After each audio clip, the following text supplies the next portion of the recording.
नमस्कार। फाइटर समाचार में आपका स्वागत है। पेश है आज 17 अक्टूबर शाम 7 बजे राजस्थान की खास खबरें। बीजेपी ने बिहार विधानसभा चुनावों के लिए 40 स्टार प्रचारक बनाए हैं, लेकिन इनमें राजस्थान से किसी बीजेपी नेता को जगह नहीं मिली है। पीएम मोदी, अमित शाह, जेपी नड्डा के अलावा शिवराज सिंह चौहान सहित कई केंद्रीय मंत्रियों और वरिष्ठ नेताओं को जगह मिली है। स्टार प्रचारकों में यूपी, एमपी, महाराष्ट्र, असम और दिल्ली के मुख्यमंत्रियों को जगह दी गई है। राजस्थान से किसी भी केंद्रीय मंत्री और वरिष्ठ नेता को बिहार में स्टार प्रचारक नहीं बनाया गया है। बिहार में राजस्थानी मूल के वोटर्स की अच्छी संख्या है। बिहार में राजस्थानी व्यापारियों का अच्छा प्रभाव है। हर शहर में मारवाड़ी व्यापारी हैं, इसलिए राजस्थानी वोटों के लिए यहाँ के नेताओं को बिहार में प्रचार के लिए भेजा जाता है। इससे पहले हुए चुनावों में पूर्व नेता प्रतिपक्ष राजेंद्र राठौर सहित कई नेता बिहार में चुनाव प्रचार के लिए गए हैं, लेकिन इस बार किसी भी नेता को स्टार प्रचारक नहीं बनाने पर सियासी चर्चाएं शुरू हो गई हैं।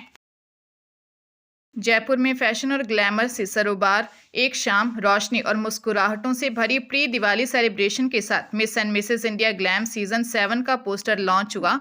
वैशाली नगर स्थित रोसाडो लग्जरी लॉन्च में हुए कार्यक्रम में इंडिया ग्लैम ऑर्गेनाइजेशन की ओर से राष्ट्रीय स्तर के ब्यूटी पेजेंट की घोषणा के साथ फैशन और फेस्टिव स्पिरिट का खूबसूरत संगम देखने को मिला। कार्यक्रम के दौरान मॉडल्स ने पारंपरिक और वेस्टर्न दोनों थीम में दिवाली फोटोशूट किया। दीपों और मालाओं के साथ हैप्पी दिवाली इंडिया ग्लैम वाली कहते हुए पोज दिए। आयोजक पवन टाक ने बताया कि miss and Mrs India glam season 7 महिलाओं को आत्मविश्वास, सौंदर्य और व्यक्तित्व अभिव्यक्ति का राष्ट्रीय मंच देगा। इस मौके पर जयपुर की कई उभरती मॉडल्स और फैशन इंडस्ट्री से जुड़े लोगों ने उपस्थिति दर्ज कराई।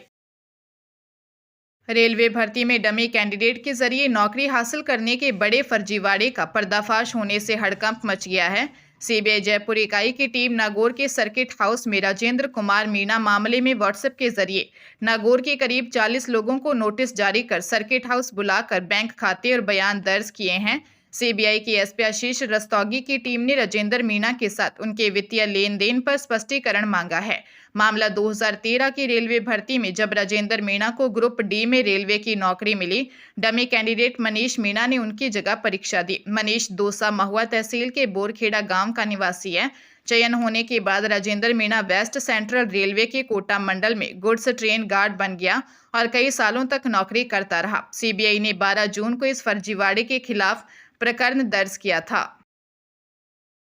एसओजी ने भारतीय डाक विभाग परीक्षा 2023 में फर्जी शैक्षणिक दस्तावेज बनाने वाले 25,000 के नामी आरोपी सौरभ सिंह को गिरफ्तार किया है। भारतीय डाक विभाग कार्यालय अजमेर मंडल के प्रवर अधीक्षक ने रिपोर्ट दी थी। इसमें अभ्यर्थी लोकेश यादव ने council for the Indian school certificate exam नई दिल्ली बोर्ड की ओर से जारी 10वीं की अंक तालिका प्रस्तुत कर ऑनलाइन आवेदन किया था, जिसका अंतिम रूप से चयन हो गया।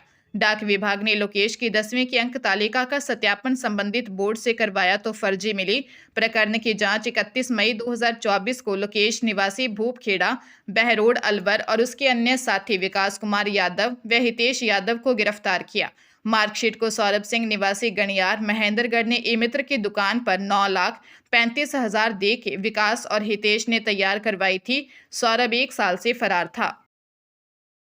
पंजाब के लुधियाना में फोकल पॉइंट स्थित अपरेल फैक्ट्री के मालिक हिमांशु सिंगल, उनकी पत्नी रितु सिंगल और राजीव सिंगल के खिलाफ 3 करोड़ की ठगी का पर्चा दर्ज किया गया है। ये कार्रवाई दिल्ली के व्यापारी राजीव ठुकराल की शिकायत पर की गई। शिकायत के मुताबिक राजीव ठुकराल की हिमांशु सिंगल से पहचान एक पारिवारिक फंक्शन में हुई। इसके बाद हिमांशु अक्सर उनकी फैक्ट्री आने लगा और कारोबारी रिश्ते बढ़े। हिमांशु ने उनको बताया कि उसकी कई एक्सपोर्ट कंपनियां भारी मुनाफे में चल रही हैं। यदि वे निवेश करेंगे तो उन्हें 20% मुनाफा मिलेगा। इसी भरोसे में राजीव ने किश्तों में 3 करोड़ रुपए हिमांशु को दे दिए, लेकिन जब उन्होंने पैसे वापस मांगे तो टालमटोल शुरू हो गई। हिमांशु और उसके परिवार पर पहले से ही सोनीपत में धोखाधड़ी के मामले दर्ज हैं। पुलिस मामले की जांच कर रही है। बांसवाड़ा जिले में मादक पदार्थों की तस्करी करने वालों के खिलाफ न्यायपालिका ने कड़ा रुख अपनाया है। साल 2022 में 560 किलोग्राम अवैध अफीम डोडा चूरा की तस्करी के एक आरोपी फरसाराम उर्फ पारस जाट निवासी बैंडों का बेरा भाखरों की ढाणी जोधपुर को जिला एवं सेशन न्यायालय में न्यायाधीश श्रीराम सुरेश प्रसाद ने 20 वर्ष के कठोर कारावास और 2 लाख रुपए के जुर्माने की सजा सुनाई है। मामला पुलिस थाना कोतवाली से संबंधित है। कागदी पिकअप के पास मार्च 2022 में पुलिस ने नाकाबंदी के दौरान आरोपी फरसाराम एक पिकअप वाहन में 6 कट्टों में भरकर डोडा चूरा तस्करी कर रहा था। वह यह अवैध माल रतलाम की ओर ले जा रहा था। पुलिस ने नाकाबंदी के दौरान उसे पकड़ा था।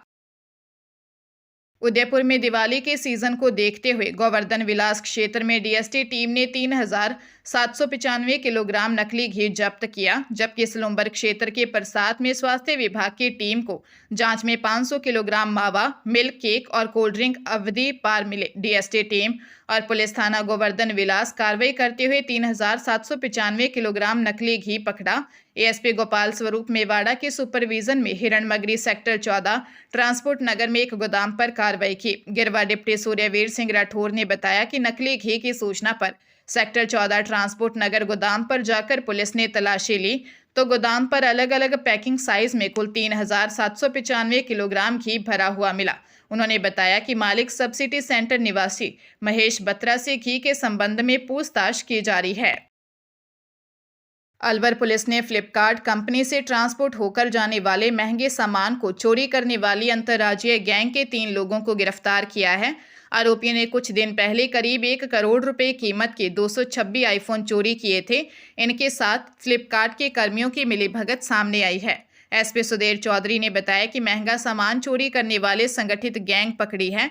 इनका वारदात करने का तरीका बड़ा शातिराना है। गैंग का एक व्यक्ति पहले ट्रांसपोर्ट कंपनी में ड्राइवर की नौकरी करता था, दूसरा फ्लिपकार्ट कंपनी में कर्मचारी है। कंपनी का महंगा सामान जिस ट्रक में भेजा जाता था उसे सुनसान जगह पर ले जाकर चोरी की वारदात को अंजाम देते थे, फिर उसी सामान को सस्ते दाम में बाजार में बेच देते थे।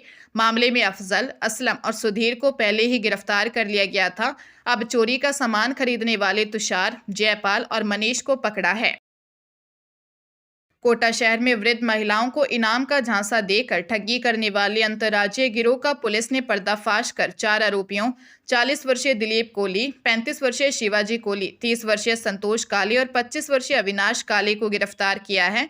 गिरोह के आरोपी महाराष्ट्र निवासी हैं। ये आरोपी अलग अलग इलाकों में वृद्ध महिलाओं को झांसा देकर उनके जेवरात ठगते थे। आरोपियों ने किशोरपुरा थाना, गुमानपुरा, नयापुरा थाना इलाके में 3 जगह ठगी की वारदात को अंजाम दिया था।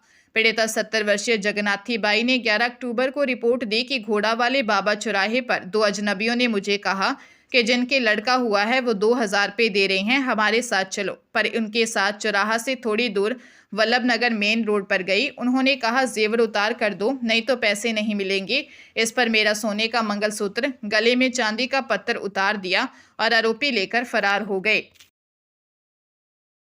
फरीदाबाद जिले की थाना सूरजकुंड पुलिस ने शादी.com पर पहचान छिपाकर शादी करने के नाम पर लाखों की धोखाधड़ी करने वाले आरोपी सोमदत्त कौशिक निवासी जुनहरा फरीदाबाद को गिरफ्तार करने में बड़ी सफलता हासिल की है। ग्रीनफील्ड निवासी महिला ने शिकायत दी थी कि उसकी पहचान शादी.com वेबसाइट के माध्यम से युवक से हुई, जिसने खुद को रक्षित शर्मा व सरकारी विभाग कस्टम इंस्पेक्टर के पद पर कार्यरत बताया। दोनों के बीच बातचीत बढ़ी और आरोपी ने शादी का प्रस्ताव रखा।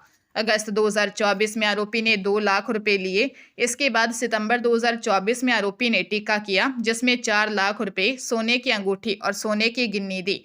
आरोपी ने इसके बाद उसके क्रेडिट कार्ड से 1.25 लाख की खरीदारी की। साथ ही महिला के नाम पर 15 लाख रुपए की कार खरीद ली। आरोपी ने शादी करने के कुछ ही घंटे बाद महिला के साथ मारपीट कर उसे घर से निकाल दिया। जयपुर में परिवहन विभाग ने जैसलमेर में हुए बस हादसे के बाद बसों पर कार्रवाई दूसरे दिन भी की। आरटीओ प्रथम ने सिंधी कैंप स्थित अन्य जगह से 162 बसों के चालान बनाए। वही अल्ट्रेशन करने पर पहली बार 31 बसों को सीज किया। अगले 1 सप्ताह में बसों को मूल प्रोटोटाइप में नहीं लाने पर मोटर व्हीकल एक्ट की धारा 53 में पंजीयन निलंबित करने की बात भी कही है। सीज सभी वाहनों को पंजीयन निलंबन के नोटिस भी जारी किए हैं। सोमवार को अवकाश के दिन भी आरटीओ प्रथम कार्यालय खुला रहेगा। दरअसल फैंसी पोर्टल पर वीआईपी और इच्छित सप्ताह में 2 दिन सोमवार और गुरुवार को ही जारी होते हैं, लेकिन अगले सप्ताह दोनों दिन त्योहार की वजह से अवकाश है। ऐसे में दोनों दिन ऑफिस खोलने के निर्देश दिए हैं।